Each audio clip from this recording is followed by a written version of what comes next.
match. What India's cricketing fans did not know was that their national hero was in the pay of a bookmaker. The bookmaker was M.K. Gupta. He'd gone out of his way to befriend cricketers. M.K. Gupta lives in this house in a well-to-do suburb of Delhi. He was out when we called. He was once a bank clerk, but studied international cricket and started taking bets in the street from those who didn't know as much.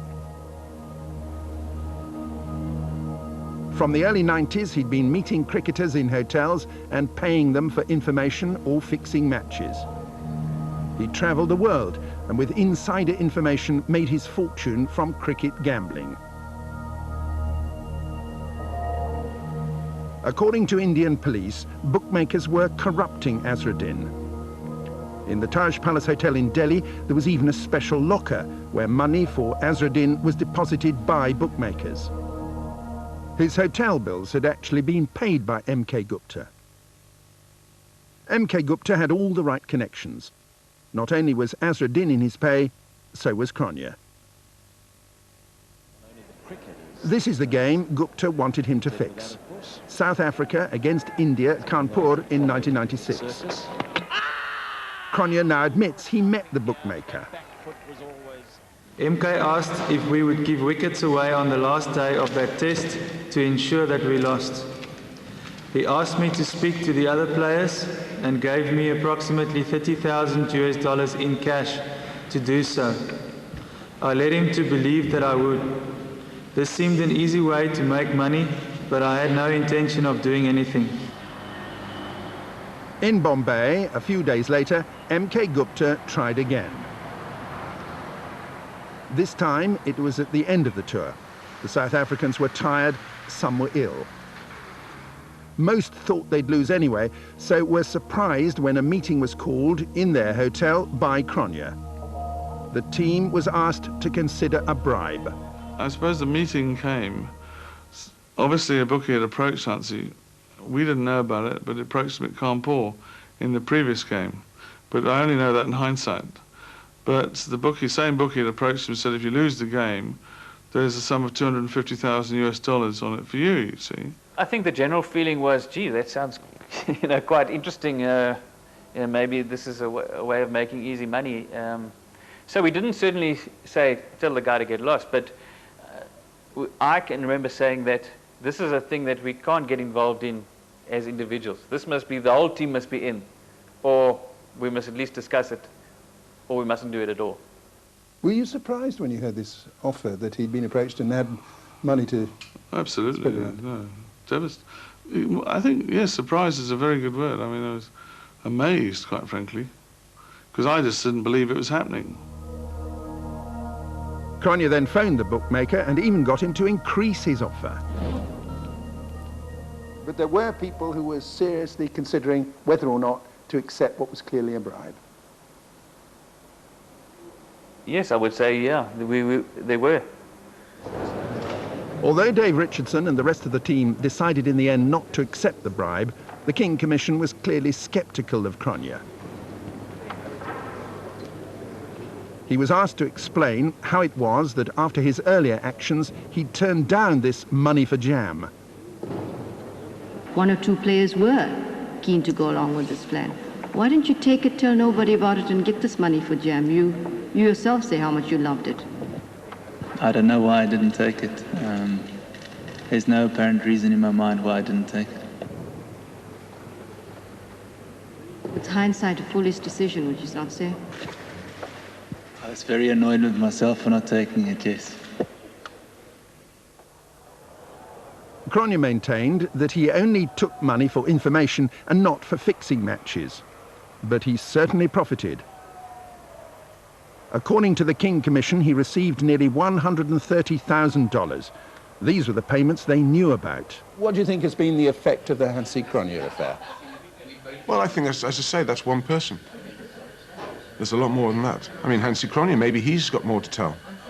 He's a man of God. Maybe it's his chance to redeem himself. Do you think there's more to come in that affair? I'm sure there is. Last year, M.K. Gupta, the Delhi bookmaker who knew both captains, offered to tell India's Central Bureau of Investigation all he knew. Why did you put so much weight on the evidence of M.K. Gupta? Whatever he told us turned out to be true. It was corroborated by various aspects of investigation. In the various aspects of investigation, it was all corroborated. The homes of several top Indian cricketers were now raided by income tax inspectors. In the case of the team's captain, they wanted to discover how Azharuddin had managed to amass so many cars and so many different properties.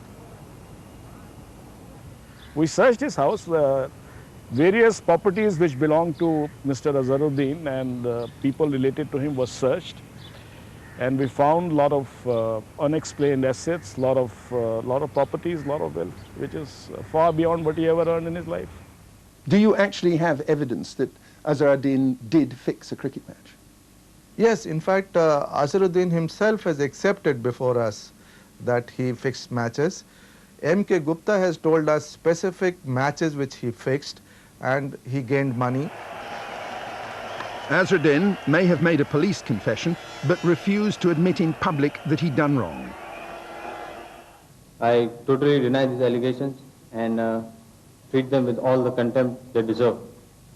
I am innocent and I am ready to face any investigation which the cricket board may initiate in this matter. India's cricket followers were not convinced. They chanted that their captain was a cheat and match fixer. Although he's appealed, Azharuddin has been banned for life. The reputation of the game, until now outwardly respectable, had become tarnished by the temptations of cash. The temptation certainly is there. The ICC hasn't got the ability to obviously outlaw or get rid of gambling or corruption. What we've got to make sure is that the cricketers of the future aren't tempted. If you don't get to the core and you don't remove the core, the nerve centre, it's much bigger than people realise. It's not just, as you say, you know, a phone call from a bookie and no, it doesn't work that way, I don't think. There's too many people involved, I think, and there's too much money involved. In India, the police now turn their attention to Bombay, the home of Bollywood, the Indian film industry, and the country's commercial centre. Investigators were keen to discover whether there were links between cricketers, bookmakers, Bollywood, and the underworld in the Gulf. Indian journalists secretly recorded an interview with an Indian actress in Bombay. She knew bookmakers and cricketers and said it was common knowledge that games had been fixed in the 1999 World Cup in England. We are still intrigued at the underworld connections with the Indian cricketers. We would like to know a lot more. You must be aware of what's happening in the Bombay underworld, frequent violence involving principal characters in the Bombay film world who have kind of a tremendous fear of the underworld, because there is evidence that some of the underworld is financing Bombay film world. In England, the 1999 World Cup opened with all the public relations trappings.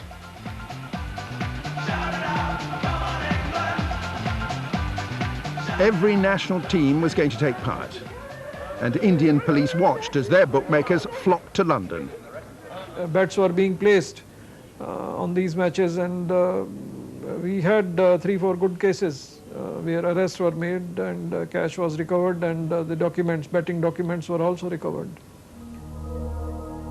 We have no evidence that World Cup matches were fixed, but we understand that 2 months later, bookmakers who were staying at this London hotel after flying from Bombay did try to fix another game.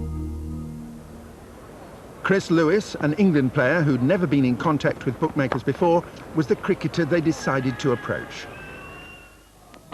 Oh, that's a beauty. Through a family friend, they told him they were in the entertainment business and wanted to put a proposition to him. Now really up against it, struggling. That was a very They wanted me to provide them with information as regards to pitch conditions, how I thought the game would actually go day by day. They also wanted me to contact certain players and see if those players were interested in actually, I suppose, performing to order, performing for money. And different figures were mentioned to me. What sort of figures, and what did they say? We're talking in the region of sort of £200,000 to £250,000 to actually arrange a one-day game, and £300,000 to arrange a favourable result in a test match. When it came to match fixing and getting me involved, at different times certain comments came out, as in everybody's doing it, this person, every country is doing it, and those sort of comments. It also went to the point where he was more specific and named players, players in the England team, that he said that he knows that have actually taken bribes. He didn't say that he actually himself had bribed them, but he said he knows that they have.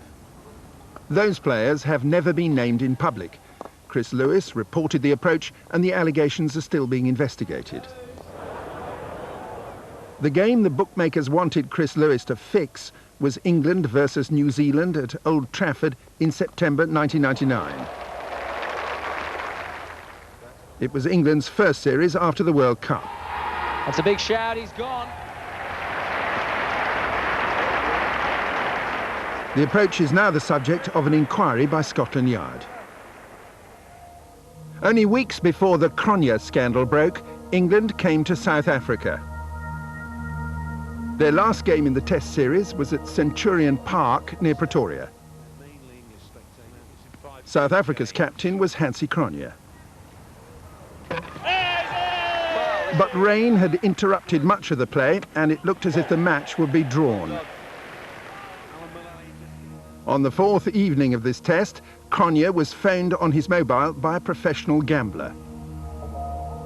The caller wanted him to declare early and make a game of it. Hansie picked up the phone. I said, Hansie, I introduced him, myself, who I was, etc. And I gave him the suggestion. At the time, yes, to get his attention, etc., I said, listen, what about the donation of about 200,000 rand, if you can get this to happen from to a charity of your choice? Now, that was also part of him to listen to. Why normally should the member of a South African cricket team listen to any total stranger? Normally, you'd probably be told to go jump in the lake. Marlon Aronstam, self-confessed cricket lover and bookie, phones up Cronje. It's the time of the 5th test against England at Centurion Park in January 2000. He leaves messages on Cronje's cell phone, and within a matter of hours, Aronstam is in Cronje's hotel room. And he said, okay, likes idea, and if he can pull it off, he'll call me back and let me know. A few hours later, Aronstam received a text message from Cronje on his mobile phone. And the message is, be patient, working on it, possible game. Okay. Suddenly the message is, we have a game. So I went to Centurion. There I saw, bang, there's a declaration. I said, I can't believe it. I actually pulled this off. I was shocked. Now, I told all my friends about it. They all said I was mad. I said, I'm telling you, there's going to be a game tomorrow. Aronstam says he was too late to make any money out of this game, and he certainly could have done. The match turned out to be an unexpected win for England. But Cronje made money. Aronstam paid him 53,000 rand, and the text messages continued. Why did he keep sending you text messages on your mobile phone after you had paid him 53,000 rand? But that's what I paid him the 53,000 rand for, to get all the information for the following one-day series coming up, hopefully for information coming up. The 50,000 rand was paid to him as a deposit for information for the future. The 3,000 rand was paid because he gave me good information on one match. So how much money did you make out of gambling on cricket as a result of the information that you got from Hansie Cronje? Well, that's certain things I can't, that's the certain things that's, I don't know, if you had to ask me exactly now, I can't tell you either. I didn't, each match is a different event. But your investment was covered? From what I gave him? Yes. Sure.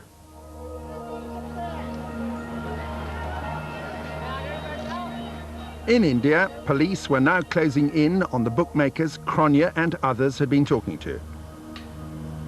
It was here that they'd first overheard his conversations about cricket details. They arrested several bookmakers connected with the monitored calls and the bribery allegations.